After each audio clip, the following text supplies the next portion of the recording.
Hi everybody, welcome to Arma 3, and I wanted to do a video about where you can find the mods that deal with World War II.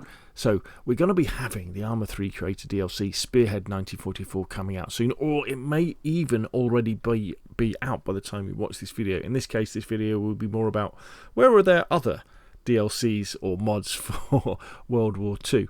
And we're here in the editor on Sark, while I think we've got Spitfires and Stukas and ME-109s battle each other in the skies, which is very exciting. And I've also spawned in some classic World War II equipment. Well, we've got some Hurricanes, Shermans, there's a Tiger, T-34 Cromwell tank, there's a 109 over there, and then we've got a Focke-Wulf, there's a Stuka, of course there's the Mosquito, and how could we have World War II without the amazing Spitfire, all fully playable, all fully flyable and drivable, and you can use it. There's a Mosquito.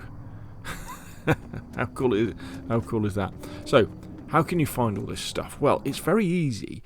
If you go over to this forum page on the official Bohemia Interactive forum site, and I'll put a link to it in the description below the video, Gunter Sevelo started the thread back in 1918, and it's been updated very, very recently, and it is quite a comprehensive collection and list of various mods that you'll want if you want to get involved in World War II on Arma 3, apart from obviously Spearhead, which will be coming out fairly shortly. But they have said in the documentation for Spearhead already that they will work to make it compatible with existing World War II mods.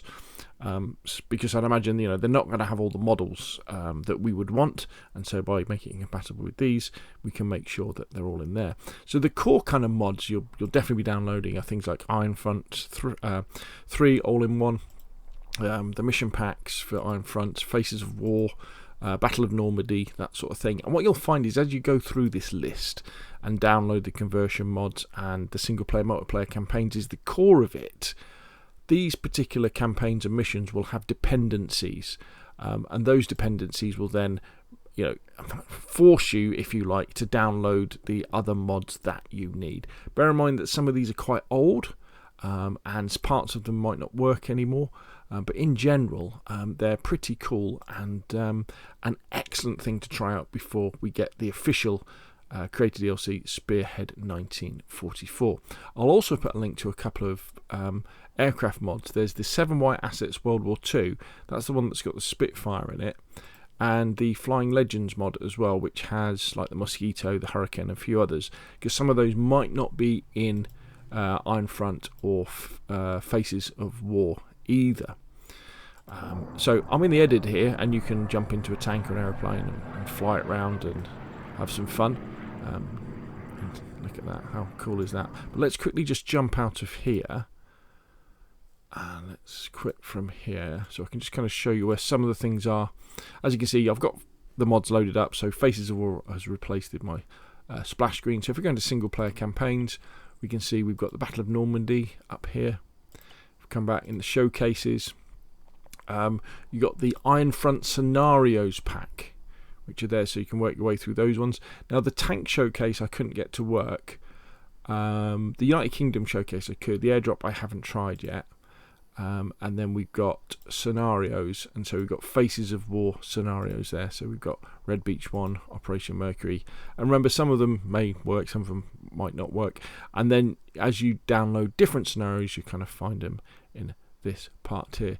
I kind of recommend that you do run something like the simple single player cheat menu at the same time as well.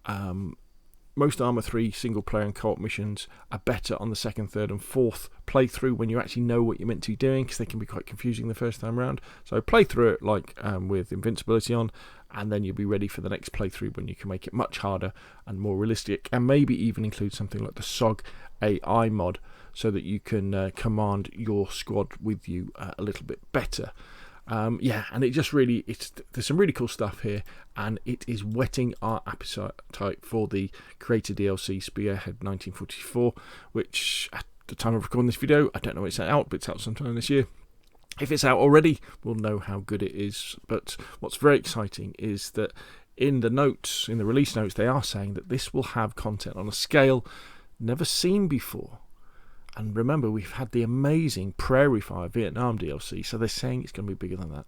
Wow. I mean, if it's even half as good as Prairie Fire, I think we're in for an amazing treat. Anyway, that's enough from me. If you found this video useful, please hit like. If you want to see more of the same, press subscribe. All the links will be in the description below this video, and I will see you again soon.